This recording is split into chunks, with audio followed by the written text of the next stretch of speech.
இந்திய வரலாற்றிலே முதல் முறையா எனக்கு தெரிஞ்சு, ஒரு கட்சியில ஒரு 3 வாட்டி சிஎம்மா இருந்த ஒரு நபர், வேற ஒரு கட்சியில போய், அதுவும் அவங்க ஆப்போசிட் கட்சியில போய் சேர்றது வந்து இப்பதான் முதல் முறை நடந்திருக்கு. ஓபிஎஸ் அவர்கள் டிஎம்கேல போய் அபிஷியலா ஜாயின் பண்ணியிருக்காரு. இது டிஎம்கேக்கு நல்ல விஷயமா போகுமா? இல்ல அது பேக் ஃபயர் ஆகும்னு இல்ல நினைக்கிறீங்களா? முதல்ல அவரு 3 முறை முதலமைச்சரா இருந்தார். மக்கள் 3 முறை அவரை முதலமைச்சரா தேர்ந்தெடுக்கல. பட் இருந்தாலும் இல்ல. இருந்திருக்கிறார்ல. அத நம்ம கிளியர் பண்ணிறணும். மக்கள் செல்வாக்கோடு ஒரு கட்சி நடத்தி, மக்கள் தேர்ந்தெடுத்து 3 முறை முதலமைச்சராக இல்ல. அவர் ஒரு சட்டமன்ற உறுப்பினராக இருந்தாரு, அமைச்சராக இருந்தார். கட்சியில ஏற்பட்ட ஒரு சூழ்நிலையினால அவரு தற்காலிக முதலமைச்சராக இருந்தார் 3 முறை. அப்புறம் அந்த கட்சியோடு முரண்பட்டு வெளில வர்றாரு. இப்ப அதிமுகவுல போய் சேர்ந்திருக்காரு ஓபிஎஸ். நீங்க ஓபிஎஸ் தான் கேட்குறீங்க. ஓபிஎஸ் வந்து இப்ப அதிமுகவுல போய் சேர்ந்திருக்காரு.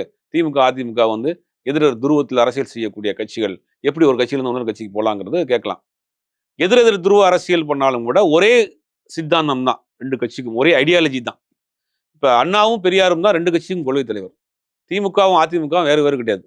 எம்ஜிஆரே திமுகல இருந்தவர் தான். திமுகவுடைய பொருளாளர் இருந்தவர், சட்டமன்ற உறுப்பினரா இருந்தவர். அண்ணா ஆரம்பிச்ச கட்சி தான் திமுக. அண்ணா மறைவுக்கு பிறகு எம்ஜிஆர் அவர்களுக்கும், கலைஞர் அவர்களுக்கும் ஒரு சின்ன கருத்து வேறுபாடு ஏற்பட்டு, கலைஞர் எம்ஜிஆர் வந்து அதிமுகங்கிற ஒரு கட்சி ஆரம்பிக்கிறார். ஆனா அண்ணா திராவிட முன்னேற்றக் கழகம் அண்ணாவின் பேர்ல தான் ஆரம்பிக்கிறார்.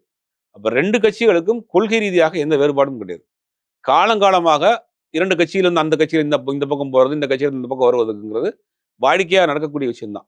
இப்ப அதே மாரி பன்னீர்செல்வத்தை பொறுத்தவரைக்கும் இங்க போயிருக்கிறார். இவர் வேறு ஒரு சித்தாந்தம், திராவிடன் ஐடியாலஜி இல்லாம, ஒரு மதவாத அரசியலோடு சேர்ந்து கைகோர்த்து போயிருந்தாருன்னு தான் விமர்சனம் பண்ணணும்.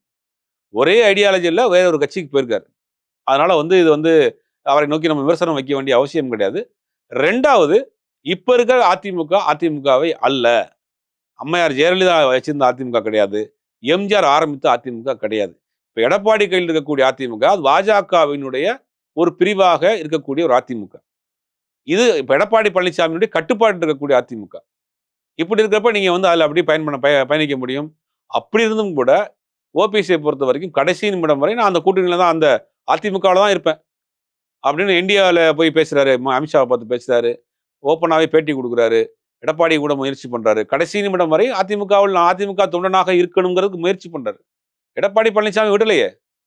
எனக்கு உள்ள விட்டவன் தனக்கு எதிராக ஒருத்தர் வந்துருவாரு, தனக்கு ஒரு போட்டியாளரா வந்துருவாரு அப்படின்னு நினைக்கிறாரு. அப்ப அதை எப்படி அவர் ஏத்துக்குருவார்? அவர் அப்படி வேற என்ன செய்ய முடியும்? அவர் அரசியல் பண்ணி தானே ஆகணும். அப்ப திமுக ஒரு சாய்ஸா இருக்கு. திமுக வரவேற்கிறாங்க.